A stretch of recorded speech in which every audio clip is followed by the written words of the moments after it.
Iran row are पार लड़ई हरमुज प्रणाली संपूर्ण सील कला ईरान बंद है विश्वर सबुठारु बड़ तेल पथ बढ़िबो महंगा माड़ अमेरिकार एयर स्ट्राइक पर समुद्र पथ बंद भारत समेत सारा विश्व में तेल संकटर भय अमेरिका सेना द्वारा दक्षिण ईरान बंदर अब्बास और केस द्वीप भली सामरिक घाटी उपरे होइतिबा भयंकर टोमाहक मिसाइल आक्रमण जवाब रे ईरान ए बड़ पदक्षेप नेछि। ईरान मिलिटरी कमांड घोषणा करिछि जे रणनीतिक दृष्टि गुरुत्वपूर्ण हरमुज प्रणाली को संपूर्ण बंद करागला। ए बाट दे जदि कोनोसी विदेशी जहाज बा तेल टांकी जीवाकू चेष्टा करे तेबे ईरान रिवोल्यूशनरी गार्ड सीधा तलक टार्गेट करी ध्वंस करिवो।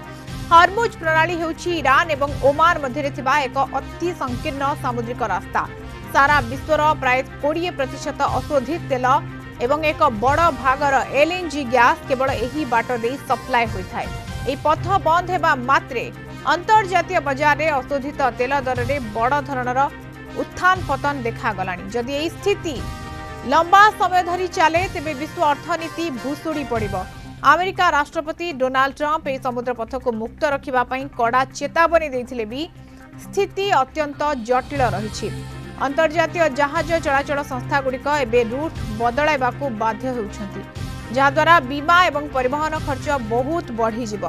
भारत एवं चीन भली बड़ तेल आमदानीकारी देशगुड़िक ए घटना उपरे तीक्ष्ण नजर रखिछंती कारण यह द्वारा देश में इंधन दर बढ़िबा सह मुद्रास्फीति एवं सप्लाई चेन बाधा प्राप्त हेबार बड़ आशंका रही।